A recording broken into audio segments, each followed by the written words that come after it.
오늘 시간 우리에게 주신 은혜의 말씀은 고린도전서 15장 말씀입니다. 신약성경 283면 고린도전서 15장 47절 한 절 말씀 찾으셔서 함께 읽으시겠습니다. 찾으신 줄 알고 같이 보겠습니다. 시작. 첫 사람은 땅에서 났으니 흙에 속한 자이거니와 둘째 사람은 하늘에서 나셨느니라. 아멘. 지난 시간 이 시간에 우리는 복음과 하나님의 나라에 대해 살펴보았습니다. 이어서 다시 복음인 하나님의 뜻과 우리와의 관계 속에서의 하나님의 나라에 대해서 한번 살펴보고자 합니다. 먼저 시간에 대해서 말씀을 드려봅니다. 하나님의 시간은 시작도 없고 끝도 없습니다. 이것이 하나님의 시간이요, 하나님께 속한 우주의 시간입니다. 그 속에서 우리는 살아가고 있습니다. 우리의 인생은 그러면 어떨까요? 시편 90편 3절에서 4절 말씀을 봅니다. 주께서 사람을 뒷글로 돌아가게 하시고 말씀하시기를 너희 인생들은 돌아가라 하셨사오니 주의 목전에는 천년이 지나간 어제 같으며 밤의 한순간 같을 뿐이니이다 라고 되어 있습니다. 영원한 시간, 우주의 시간, 하나님의 그런 시간 속에서 사람인 우리가 살아가고 있지만 우리의 인생들은 주의 목전에는 천년이 지나간 어제 같으며 밤의 한순간 같을 뿐입니다. 우리의 삶은 짧고 짧아서 순간과 같다라고 그렇게 말씀하고 있습니다. 무한의 우주의 시간 속에서 살아가고 있는 우리의 인생을 성경에서는 그야말로 한 점에 불과하다라고 말씀하고 있습니다. 영원한 하나님의 시간 속에 살아가고 있는 우리이지만 한 점과 같은 매우 짧은 시간 안에 살아가게 되어진다는 것이죠. 또 다른 시편에 보면 이렇게 묘사하고 있습니다. 시편 16편 8절 말씀입니다. 내가 여호와를 항상 내 앞에 모시며 그가 내 오른쪽에 계심으로 내가 흔들리지 아니하리로다. 시간에 대한 말씀은 아닌 것처럼 보이지만 이 말씀 또한 마찬가지입니다.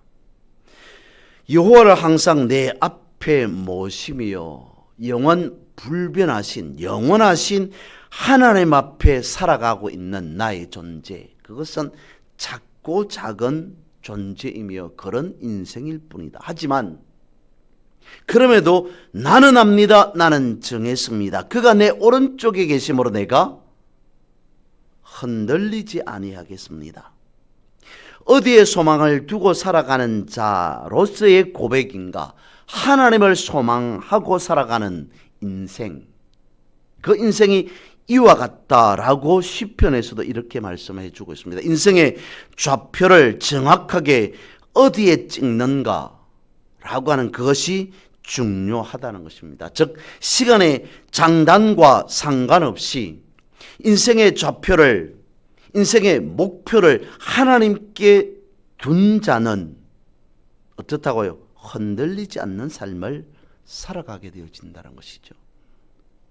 마치 수없이 파도로 인해서 흔들리는 배일지라도 그 배가 바닷속에 닷을 내리고 있는 상태라면 파도에 휩쓸려 떠내려가지 않는 것처럼 우리의 인생이 하나님이라고 하는 그것의 목표를 두고 살아간다면 시루에 편성되어서 살아가는 삶이 아니다라고 말씀하고 있습니다.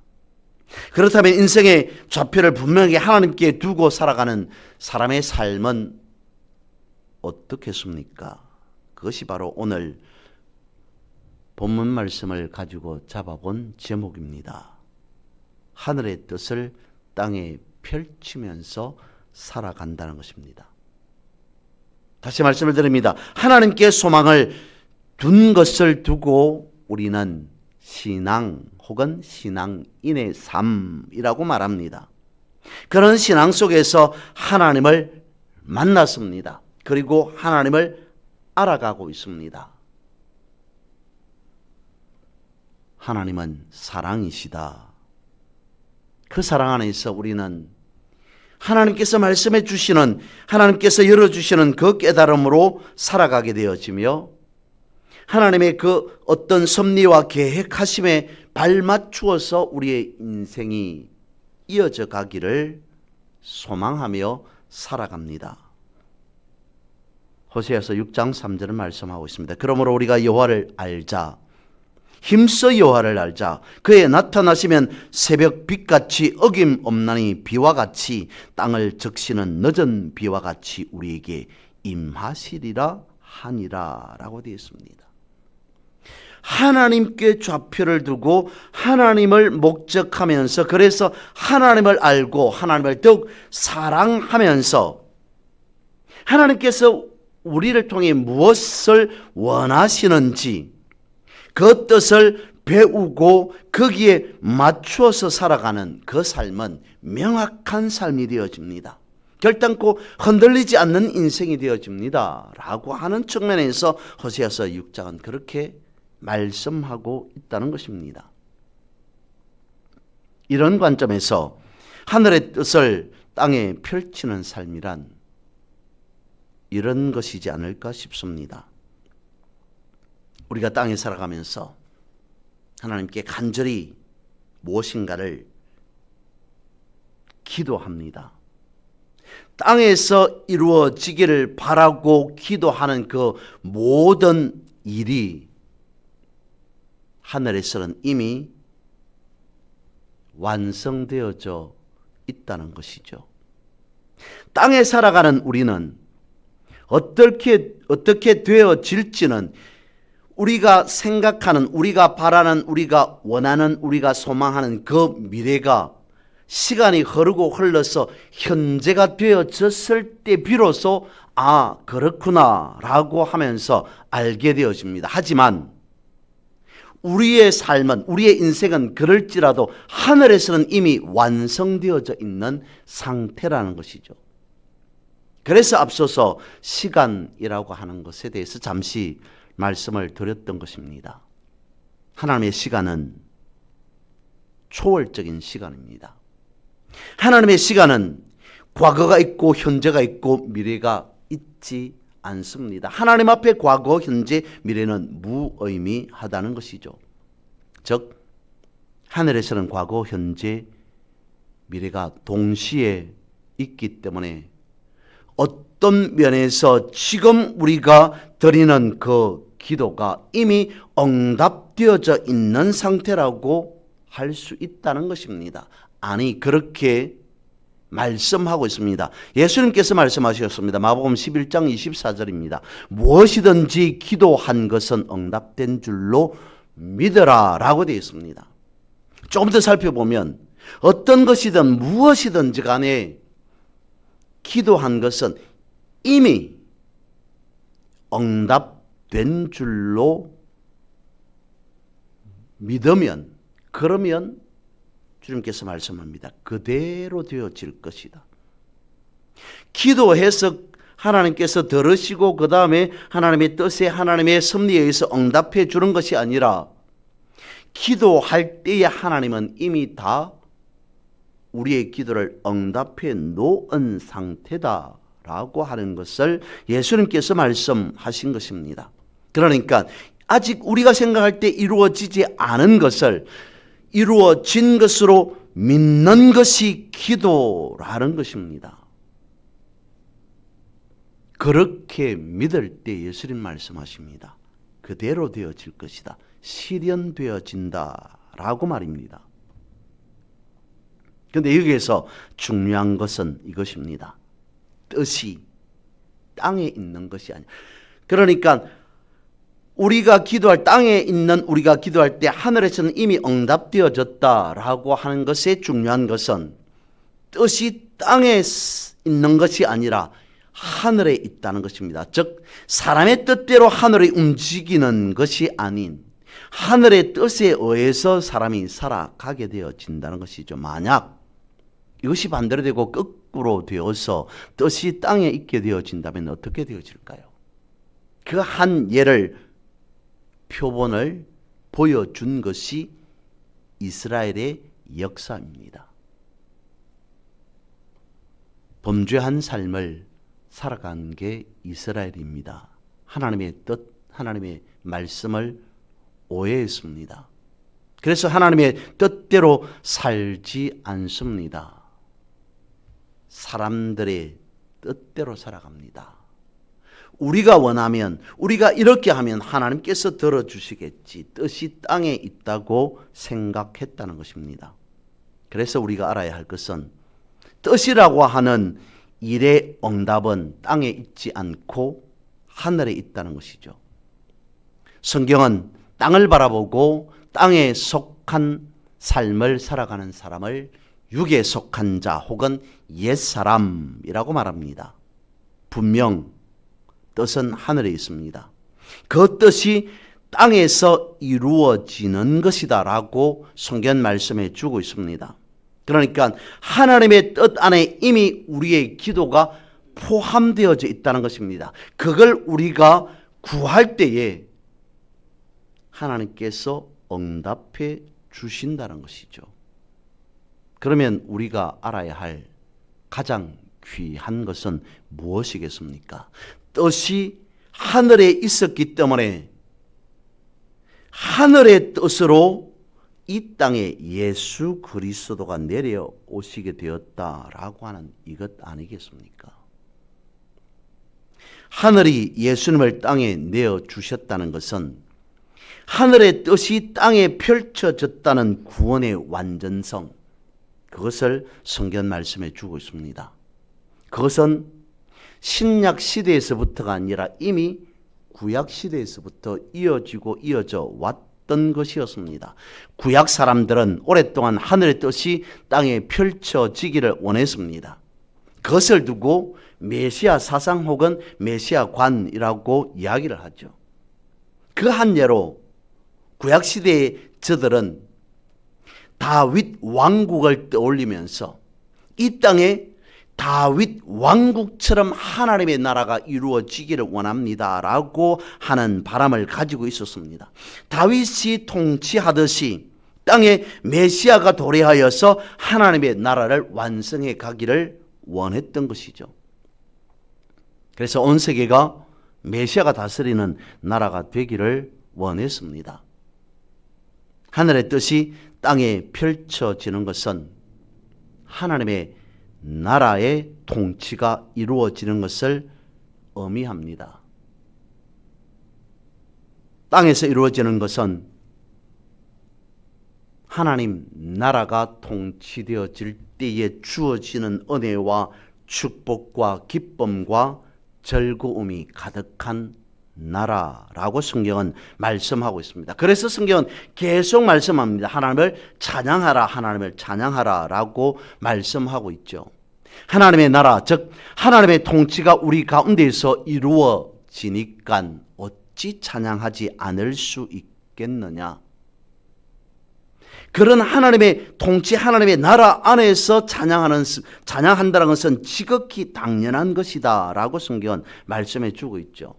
하늘의 뜻이 땅에 펼쳐짐을 알고 살아가는 그 사람을 보고 성경은 교회라고 말씀하고 있는 것 같습니다. 이런 교회가 살아 숨쉬는 곳이 하늘의 뜻이 땅에서 이루어진 하나님의 나라를 살게 되어진다는 것이죠. 그리고 신약에서 예수의 이름으로 라고 하는 말씀을 하고 있습니다. 예수의 이름을 사용하라 라고 말씀하고 있습니다. 왜냐하면 예수의 이름은 땅에서 펼쳐진 하늘의 뜻이기 때문인 거죠. 성도가 예수님의 이름을 계속 외치고 부르는 것은 하늘의 뜻이 땅에 이루어졌음을 고백하는 것과 같기 때문입니다. 그래서 예수의 이름으로, 무엇이든지 예수의 이름으로, 그리고 특별히 기도할 때 나의 이름으로, 예수 그리스도의 이름으로, 하늘의 뜻이, 하늘에서 이미 완성되어져 있는, 이루어져 있는 그 뜻이 예수의 이름으로 우리가 부르짖고 간구하고 기도할 때에 이루어지는 것이다. 땅에서 응답되어지는 것이다. 펼쳐지는 것이다 라고 말씀하고 있습니다. 그래서 우리가 하나님을 안다는 것은 앞서 말씀을 드린 바와 같이 하나님을 사랑하는 것이며, 하나님을 사랑한다는 것은 하나님의 계명을, 하나님의 말씀을 지키는 것이다 라고 하는 것입니다. 하나님의 말씀을 지키고 하나님의 말씀을 알려면 배워야 합니다. 말씀을 배우는 사람은 하나님의 뜻이 무엇인지를 이해할 수 있기 때문이죠. 제대로 하나님을 사랑하는 방법을 알게 되어진다는 것입니다. 그래서 하나님이 이 세상과 우리를 향해서 어떤 계획을 가지고 있고 어떤 계획을 펼치는지를 알 필요가 있다는 것이죠. 하나님이 자기의 백성을 부르신 이유가 바로 여기에 있다는 것입니다. 하나님은 자기 백성에게 하나님의 사랑, 하나님의 능력을 보여주셨습니다. 그래서 그런 자를 통하여서 하나님의 뜻을 땅에서 펼쳐지기를 원하십니다. 그리고 펼쳐 나가십니다. 그렇게 하나님의 경륜이 이 땅에 펼쳐지는 것을 두고 하나님의 나라가 임한다라고 하는 것이죠. 하나님의 나라가, 하나님의 뜻이 땅에 펼쳐진다. 하나님의 나라가 땅에 임하였다라고 하는 그 근거를 아담에서 한번 찾아봅니다. 생각해 봅니다. 성경에서 땅을, 흙을 아다마라고 이야기를 합니다. 물론 다른 용어도 있습니다. 에레츠라고 하는 용어도 있습니다. 땅이고 흙이라고 하는 의미임과 동시에 대지라고 하는 뜻을 가지고 있습니다. 그런데 흙이라고 하는 그 측면에서 땅을 말할 때는 아다마라고 이야기를 합니다. 거기에서 나온 말이 아담입니다. 즉 아담은 흙의 사람이다. 땅에서부터 나온 사람. 그래서 아담이 되어졌다는 것입니다. 무엇을 성경 말씀에 주고 싶다는 겁니까? 땅은 하늘에서 공급되어지는 것 없이는 살 수 없다는 것이죠. 땅이 어떤 자생력을 가지고 있어서 씨앗에서 발화되고 가지 꽃을 피우고 열매를 맺지 않습니다. 하늘에서 공급되어지는 것이 있어야만이 비로소 싹을 틔우고 꽃을 피우고 열매를 맺게 되어집니다. 다시요. 무엇을 말씀해 주시느냐 하면 땅과 하늘은 분리되어져 있지 않다는 것입니다. 연결되어져 있다는 것입니다. 하늘과 땅이 연결되어져 있을 때에 땅에 있는, 땅에 속한 씨앗이 땅에 존재하고 있는 것이 비로소 살아 숨쉬는 활동력을 가진 활동력을 가진 산 사람이 되어질 수 있다. 왜냐하면 원래 하나님께서는 하늘과 땅을 연결시켜 놓았기 때문이라는 것이죠. 즉 원래 하나님과 아담은 분리되어져 있지 않았습니다. 연결되어져 있었습니다. 하늘의 뜻이 땅에 펼쳐진다는 것, 그것은 인간을 향한 하나님의 끝없는 은혜와 사랑, 그것을 성경은 반복적으로 말씀해 주고 있죠. 그래서 성경은 땅에 살아가는 인간이 하나님의 부르심을 받고 하나님을 만나서 하나님의 은혜로 살아야 함을 말씀하십니다. 사람은 하늘의 부르심을 받아 하늘에 새겨진 하나님의 뜻을 마음에 담고 땅에서 하나님의 나라를 위해 살아가는 사람들이어야 합니다. 이것을 사도 바울이 고백하는데 자신이 하나님께 부름받았을 때의 고백입니다. 사도행전 26장 19절에서 20절입니다. 아그리빠 왕이여, 그러므로 하늘에서 보이신 것을 내가 거스르지 아니하고 먼저 다메섹과 예루살렘에 있는 사람과 유대 온 땅과 이방인에까지 회개하고 하나님께로 돌아와서 회개에 합당한 일을 하라 전함으로 라고 되어 있습니다. 신앙은 하늘에서 보여준 것을 땅에 펼치는 것이라는 거죠. 결국 하늘의 뜻이 땅에 펼쳐졌다는 것을 아는 삶이 삶의 진정한 의미를 찾았다라고 볼 수 있습니다. 인생의 좌표를 분명하게 정했다는 것이죠. 로마서 8장 14절에서 17절은 이렇게 말씀하고 있습니다. 무릇 하나님의 영으로 인도함을 받는 사람은 곧 하나님의 아들이라. 너희는 다시 무서워하는 종의 영을 받지 아니하고 양자의 영을 받았으므로 우리가 아빠 아버지라고 부르짖느니라. 성령이 친히 우리의 영과 더불어 우리가 하나님의 자녀인 것을 증언하시나니 자녀이면 또한 상속자 곧 하나님의 상속자요 그리스도와 함께한 상속자니 우리가 그와 함께 영광을 받기 위하여 고난도 함께 받아야 할 것이니라 라고 말씀을 하십니다. 계속 반복되어지는 내용이 뭐냐면 아들이 되었습니다. 양자입니다. 자녀입니다. 하나님을 그래서 아버지라고 부르게 되었습니다 라고 말하면서 그러므로 우리는 믿는 자는 성도는 하늘의 뜻을 땅에 펼치면서 살아가는 자는 상속자 아니겠습니까? 라고 말씀하고 있습니다. 하늘의 뜻이 땅에 펼쳐진 자에게 주어진 복, 그거는 하늘의 모든 것을 그대로 끊어졌을지라도 연결된 상태로 이어받게 되어지는 엄청난 축복. 그것을 믿는 자는 알아야 합니다. 믿는 자에게 그런 엄청난 축복이 주어졌습니다 라고 성경은 말씀하고 있습니다. 이 땅에 임한 하나님 나라 안의 삶이 이렇다는 것입니다. 이런 은혜가 여러분 모두에게 주어지기를, 충만하기를 주님의 이름으로 선포하고 축복합니다.